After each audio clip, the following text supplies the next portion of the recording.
Chowmein बेचने वाली चुड़ैल माँ बेटी।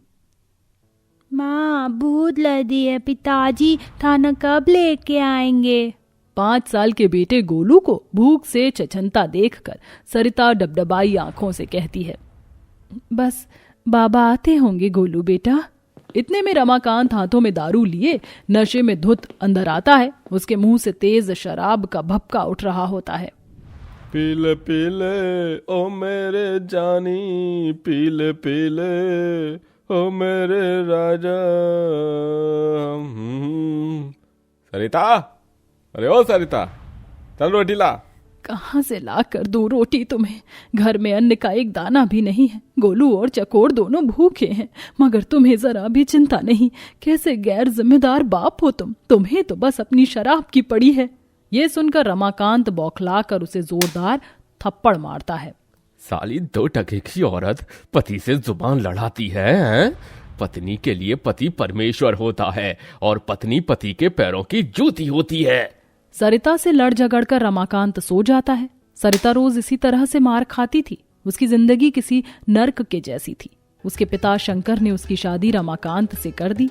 शादी के बाद सरिता को पता चला कि रमाकांत शराब पीता है, जो कि गुजरते समय के साथ उसकी लत और ज्यादा बढ़ गई। मेरे सामने मेरे दोनों बच्चे भूखे हैं और मेरे पास उन्हें खिलाने को कुछ नहीं। तभी गोलू अपनी माँ के आंसू पोंछता है। तो पौधा माँ, मत लो, मुझे भूख नहीं लगी। हाँ माँ, हमें भूख नहीं है। घर के आए दिन के कलेश को देखकर दोनों बच्चे भी दुखी रहा करते थे। तभी सरिता दुकान से मैगी लेकर आती है और चूल्हे पर उसे बनाकर दोनों को देती है।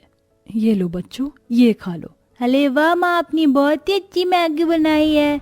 हाँ माँ, सचमुच आपकी बनाई मैगी में गजब का स्वाद है। एक बार अगर ये मैगी ग्राहकों के मुंह लग गई तो छूटेगी नहीं। पता है माँ, आजकल लोग सबसे ज्यादा चाव से चाउमीन खाते हैं। अगर हम दोनों माँ बेटी चाउमीन बनाकर बेचे तो खूब कमाई होगी। अपनी बेटी चंदा की दिखाई कमाने की रास्ते से सरिता को अपने बच्चों के लिए कुछ कर गुजरने की हिम्मत मिलती है। मुझे अपने बच्चों की परवरिश के लिए यही करना होगा, क्योंकि इस नशेड़ी आदमी से तो बच्चे नहीं पाले जाने वाले। सरिता थोड़े बहुत इधर उधर से चाउमीन का व्यापार शुरू कर देती है और एक खाली जगह देखकर ठेला लगाने लगी, जहां बच्ची चंदा लोगों की आवाज लगा लगा कर बेचती। चाउमीन खा लो, चाउमीन, गर्मा गर्म चाउमीन, चटपटे मसालेदार चाउमीन। लोग चंदा की मिठास भरी आवाज से लुभाते हुए वहां आने लगते हैं। अरे खुशबू तो बढ़िया आ रही है भैया, हमारे लिए भी 1 प्लेट चाउमीन लगाना। जी भैया जी। अरे वाह, क्या गजब की चाउमीन बनाई है, वही वाह, मजा आ गया। दोनों गरीब माँ बेटी इसी तरह से रोज मेहनत करके चाउमीन बनाती और बेचती, जिससे धीरे धीरे चाउमीन खाने के लिए उनके ठेले पर अच्छे ग्राहक जम जाते हैं। तभी एक दिन हफ्ते भर की कमाई गिनते सरिता ने कहा, यकीन नहीं हो रहा बिटिया कि हमारे चाउमीन का व्यापार इतना अच्छा चल गया है। बस भगवान की दया ऐसी ही बनी रही तो बहुत जल्दी ये गरीबी दूर हो जाएगी और तू भी स्कूल जा पाएगी। पर माँ, अगर मैं स्कूल जाने लगूंगी तो आपकी मदद कौन करेगा? मगर चंदा बेटी, अगर तू पढ़ लिख जाएगी तो फिर बड़ी अफसर बनेगी और तेरा नाम होगा तो मुझे कितनी खुशी होगी। हर माँ की तरह सरिता भी अपने बच्चों का भविष्य संवरते देखना चाहती थी, लेकिन होनी को तो कुछ और ही मंजूर था। उस दिन चाउमीन बेचते हुए दोनों माँ बेटी को रात हो जाती है और एकदम से भयानक बारिश और तूफान उठता है। अपनी मेहनत की कमाई को मुट्ठी में दबाए हुए जल्दी जल्दी अपनी बेटी को लिए चली जा रही थी। पूरी सड़क पर काफी पानी भरा, जिस वजह से सरिता का पैर गड्ढे में फंस जाता है। माँ, लगता है मेरा पैर अटक गया। जल्दी करो माँ, देखो ट्रक आ रही है। चंदा, जा बिटिया, तू जा। नहीं माँ, मैं तुम्हें छोड़कर नहीं जाऊंगी। चंदा रोते हुए सरिता का पैर निकालने के लिए एड़ी चोटी का जोर लगा देती है। इतने में ट्रक दोनों माँ बेटी को भरी बारिश में कुचलकर चली जाती है। माँ! दोनों वहीं तड़प तड़प कर मर जाती हैं, मगर मोह में बंधी आत्माएं इस दुनिया में ही रह जाती हैं। मरने के कुछ ही देर बाद दोनों माँ बेटी की आत्मा उनके मरे हुए शरीर से चुड़ैल बनकर बाहर निकल आती है और दोनों अपनी लाश को देखते हुए बहुत रोती हैं। हम दोनों मर गए माँ, अब गोलू का ध्यान कौन रखेगा? हम दोनों माँ बेटियों के सिवा गोलू का ध्यान रखने वाला कौन है चंदा? जब तक गोलू इस दुनिया को समझने लायक होशियार नहीं होता, हम इसके साथ रहेंगे। ये कहते हुए दोनों चुड़ैल माँ बेटियां अपनी लाश को घसीटकर सड़क पार एक जंगल में ले जाकर छिपा देती हैं और इंसानी रूप लेकर अपनी शक्तियों से चाउमीन के टूटे फूटे ठेले को ठीक करके घर लौट आती हैं, जहां गोलू सरिता को देखकर उससे लिपट जाता है। माँ तुम आ गई, आज कितनी देर कर दी? हाँ, आज वो ग्राहक ज्यादा थे ना, इसलिए टाइम लग गया।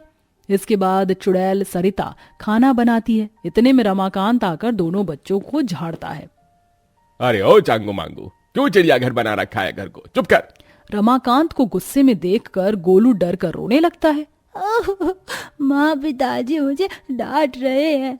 गोलू के आंसू देखकर चुड़ैल सरिता रमाकांत को जोरदार थप्पड़ लगाती है। मेरे बच्चे को रुलाया, नशेड़ी पियक्कड़। तभी गुस्से में एकदम से सरिता के चेहरे में चुड़ैल देखकर रमाकांत के पसीने छूट जाते हैं। अरे दादा मर गया रे, चुड़ैल चुड़ैल। चुड़ैल चुड़ैल चिल्लाता हुआ रमाकांत 80-90 की स्पीड से भाग जाता है। लोग उसे नशे में डोलता देखकर बेवड़ा समझते हैं। अगले दिन दोनों चुड़ैल माँ बेटी अपना चाउमीन का ठेला लेकर उसी जगह पर आ जाती हैं, जहां चुड़ैल माँ चाउमीन बनाती और चंदा ग्राहक को बुलाती। चाउमीन खा लो, चाउमीन मसालेदार चटपटी चाउमीन खाओ, 10 रुपए में हाफ, 20 रुपए की फुल चाउमीन, सस्ते में स्वाद भरा चाउमीन। दाम सुनकर लोग दोनों चुड़ैल माँ बेटी से चाउमीन खाने के लिए भीड़ लगा लेते हैं। तभी एक औरत अपने बेटे के साथ आती है। मामा मुझे चाउमीन खाना है। हाँ ठीक है भोलू। अरे ओ चाउमीन वाली, जरा जल्दी से 1 प्लेट चाउमीन मेरे बेटे के लिए बना दो। उस औरत को उसके बेटे के साथ देख सरिता और चंदा को अपनी मरने से पहले की इंसानी जिंदगी याद आती है और कुछ सोचकर उनकी आंखों में आंसू आ जाते हैं। जब गोलू समझदार हो जाएगा तो मुझे और माँ को इस दुनिया से जाना होगा। पता नहीं भगवान ने हमें इतनी सी जिंदगी देकर क्यों भेजा। थोड़ी देर में रात हो जाती है, जिसके साथ दोनों माँ बेटी भयानक चुड़ैल के भेष में बदल जाती हैं। उस पल सड़क पर एकदम सन्नाटा छाया था। माँ, इससे पहले कि कोई हमें चुड़ैल बना देख ले, हमें घर चलना चाहिए। हाँ बेटी चल। दोनों चुड़ैल माँ बेटियों का चाउमीन बेचने का सिलसिला ऐसे ही चलता। जहाँ दिन में वह इंसान रहती और अंधेरा होते वह चुड़ैल बन जाती, और चाहकर भी चुड़ैल बनने से खुद को रोक नहीं पाती। इसी तरह से 7 साल बीत गए। गोलू अब कुछ समझदार हो गया था। माँ लाओ, मैं आपके पैर दबा देता हूँ। आप और दीदी दिन भर कितनी मेहनत करती हो, मैं तो कुछ भी नहीं करता हूँ। नहीं गोलू, तू पढ़ बेटा, वैसे भी मेरे पैर में दर्द नहीं। मुझे गोलू को रोकना होगा, वरना वो मेरे उल्टे पैर देखकर डर ना जाए। सच्चाई सामने ना आ पाए, इसलिए चंदा गोलू को भटकाती है। गोलू चल भाई, आज हम बाहर खेलने चलते हैं। ठीक है चलो दीदी। चंदा गोलू के साथ बाहर आकर खेलने लगती है। तभी एकदम से वह गिर जाती है। दीदी तुम ठीक तो हो? अरे तुम्हें तो खून भी नहीं आया दीदी। चंदा इस बात को भी नकार देती है और दोनों माँ बेटी रोज चाउमीन बेचती हैं। एक दिन चेतन नाम का एक शख्स चाउमीन खाने उनके ठेले पर देर रात को आता है। अरे बहन जी, जरा 1 प्लेट चाउमीन लगाना। तभी एकदम से दोनों माँ बेटियों का चुड़ैल रूप बदलने लगता है। वह किसी तरह ग्राहक को वहां से जाने के लिए चाउमीन खत्म होने का बहाना करती हैं। चाउमीन खत्म हो गया है। मगर कढ़ाई तो चाउमीन से भरी हुई है। हाँ, मगर अब दुकान बढ़ाने का टाइम हो गया है, चले जाओ। पर ग्राहक जिद पर आ जाता है। तभी चुड़ैल खूनी लाल स्याह आंखों से ग्राहक को देखकर गुस्से से दांत पीसती हुई कहती है, तुम इंसानों की खोपड़ी में एक बात घुसती नहीं है क्या? चाहता है तेरा ही चिकन चाउमीन बनाऊं? बाप रे, ये माँ बेटी चुड़ैल है। अरे चल भाग चेतन। और अगले दिन चेतन दोनों चुड़ैल माँ बेटी का राज हर जगह फैला देता है, जिससे कोई भी अब उनसे चाउमीन खाने नहीं आता। जिसके बाद दोनों एक रात चिंता में चुड़ैल रूप में बात कर रही हैं। माँ, ऐसे कैसे चलेगा? जब से हम दोनों चुड़ैल माँ बेटी के बारे में सबको पता चला है, कोई भी हमारे चाउमीन खाने नहीं आता, और पिताजी तो कुछ कमाते धमाते नहीं हैं, तो गोलू की देखभाल कैसे करेंगे? इतने में गोलू उन्हें असली रूप में देख लेता है और बेहद डर कर थर थर कांपने लगता है। चुड़ैल चुड़ैल, पिताजी उठिए उठिए। रमाकांत उठ खड़ा होता है। अरे क्या हुआ, क्यों जगाया? दोनों चुड़ैल को सामने खड़ा देखकर रमाकांत की भी हवाइयां उड़ जाती हैं। डरो मत गोलू, मैं तुम्हारी माँ और चंदा तुम्हारी बहन है। बेटा, हम दोनों उस रोज ही मर गए थे। तुम्हारी जिम्मेदारी की वजह से हम मुक्त नहीं हुए, मगर अब तुम अपना ख्याल रख सकते हो। हमें जाना होगा। रमाकांत, मेरे बेटे का ध्यान रखना, वरना मैं तेरे गले पर आकर बैठ जाऊंगी।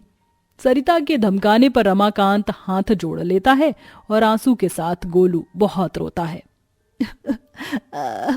माँ दीदी, मुझे छोड़कर मत जाओ ना। हमें जाना होगा भाई, क्योंकि ये दुनिया अब हमारी नहीं। इसके साथ दोनों चुड़ैल माँ बेटी गायब हो जाती हैं। उस दिन से रमाकांत भी सुधर कर अपनी जिम्मेदारी निभाता है।